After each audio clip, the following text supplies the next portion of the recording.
What's up, hustlers, and welcome to the Athletes in Business podcast, where each week we sit down and interview high-level athletes who transition from the world of sports into the world of entrepreneurship. This podcast will give you the tips, tricks, and resources you need to build a profitable business empire.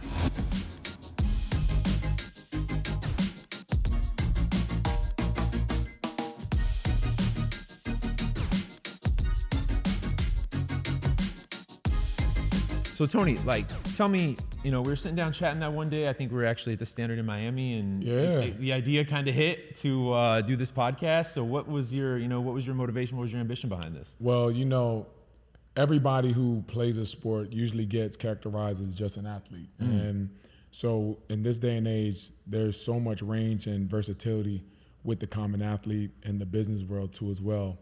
With the growth of name, image, likeliness, and just the profession alone, we can capitalize on a lot of things in the market and in the business world as an athlete now. Yeah, I love that. And I think, recently you became a sports agent as well. And I think, I see a lot of value here to helping the players that you have signed in order to be able to kind of also help them, from not only building a business on their own that they can maybe have is kind of a plan B. Like obviously making it and playing in the league is everybody's dream, but only the best of the best, can do that, or injuries happen, or what have you. So I think this is really cool to kind of share, maybe some of those athletes who want to do brand deals, or maybe who want to build gyms or do what you're doing, because honestly, the goal is on the management side is being that person who can contract you for a NFL deal, but at the same time we're thinking long game, we're thinking legacy, we're thinking building something that your family's family and your family that lives on beyond you can appreciate. And I think legacy is very important, and a lot of athletes nowadays are starting to realize that their name can carry and that weight can carry into some real profitable gains. Yeah, dude, I totally agree with that. I feel like, at least when I was playing sports, like Instagram wasn't a thing. Like we were still Facebook friending people. And so I think what's unique That's about— with him. He ain't gonna age me up over here. I mean, Instagram was like, at the end of my sports career, Instagram became kind of like popular. But I think in today's day and age, I feel like, college players, obviously, guys playing NBA, NFL, pro sports, they have, a lot of followers on those teams already. But I feel like the college players, when I look sometimes at their Instagram, some of them have like an enormous amount of followers, and some of them don't have many, but some of them are still on like Michigan, Ohio State. And I think what's unique about this is that is like a revenue stream for them that they could build out to do brand deals, or say when they're done playing, sell like athletic training programs or something on there. And they're using some of their,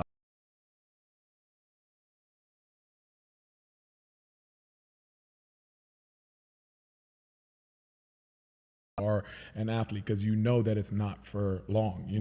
It's a very brief moment where you can capitalize on your name, right? So you got to look at it as, what kind of impact are you going to leave behind, and what kind of impact is going to propel you forward after your career? A lot of times they have plans, but they just don't know how to execute on the plan. So there's always that resource, like our guests that are going to be coming on to show what has worked and what hasn't worked.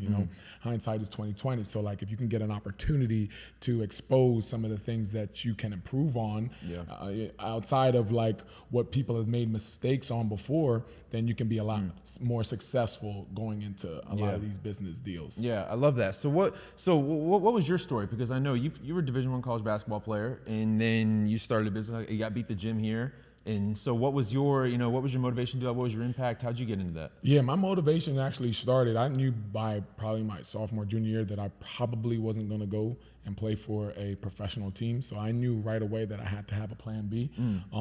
Not that I didn't try. Don't get me twisted. You can still dunk. No, I'm still very active out there. But at the same time, I knew that reality was setting in, that I had to put something together that was going to allow me to be able to support myself and my family.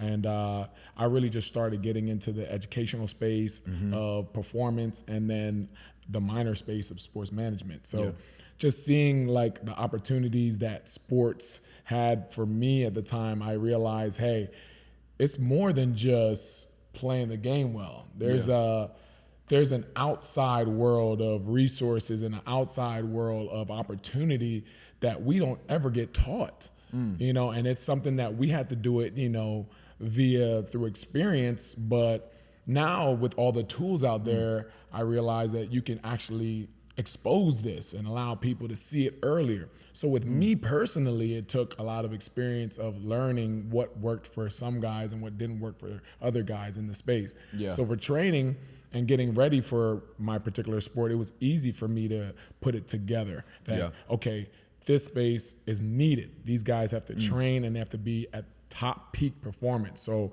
why not get into the industry of that and be a master of that while I can? So I became a master of that, and then it segued into the fitness space. So really I was born from the performance side, and now the fitness side, I'm seeing some of the reaps and the fruits of my labor come into fruition. But for the most part, just tapping into what I did best, which was motivate athletes to get to the peak performance level is what I did. And that's what kind of made the fitness thing work out for me. Yeah, I like that. I like that a lot. And you touched on something here when you first started speaking, like, you know, there was a point where you realized maybe you weren't gonna make it to the NBA. And so like, when do at least college players come to that realization? Is that like a tough conversation that they have to have? Or like when, you know what I mean? Like, because obviously everybody thinks they got a chance at one point, but it's like there's that switch of like, all right, I got to think about plan B. Like, did that just come to you, or did like a coach tell you, or like when were you at the point where you're like, all right, maybe I got to start thinking about that? And how can maybe other players that are playing right now like come to the realization that the dream might not, you know, make it yet? I feel as if for me I knew just from performance that there were 2 to 3 guys that were on my team that were performing at a higher level than me. Yeah. And I knew my role on the team was to be an enforcer, was to be a motivator. And I know that they don't pay you to be a motivator in the NBA. I wish they did. I mean, the All-Star Weekend man, but you know, All-Star Weekend motivator. Right. So they don't. I mean, you can be a coach, and you can be a strength coach, and you can be to do that role. You can even be a motivational speaker in that space. But to actually get on a team, it requires the talent. Right. And you know, 1%. You know, I don't want people to put that type of pressure on themselves to be a part of that 1%. Yes. Go after it. Yes. Agreed. Dream and work your best to get to that level, but have that option so that you don't have to take 10 steps back if it doesn't happen. Totally agree. And I think even to touch on that, I think just even having that goal in mind, like at least I know when I was playing hockey, you know, I played junior A hockey, not professional at all, but just having the path of going in that direction also taught me so many things along the way that I think if I didn't have that experience about life, business, like be going out on my own, like just setting a goal and working towards it consistently day in and day out, I think there's a lot of valuable lessons that come from that also transition really well to the business world, because the business world is a grind. You know what 100%. I mean? Like you're all day, like every day you're hustling, and it's like it beats you up and it throws you around. But I think having that resilience, at least from sports world, transitions really well to, you know, starting a business and trying to do a startup. Absolutely. Every element of teamwork, every element of resilience, every element of understanding what adversity is, making a comeback, all resonate from the sports world. So there's so much impactful things that you can apply in the business world if you have a sports background. Agreed. I heard this funny joke. We used to say it a lot. It said, those who can't play coach and those who can't coach ref. I heard that. Sounds about right, huh? Yeah.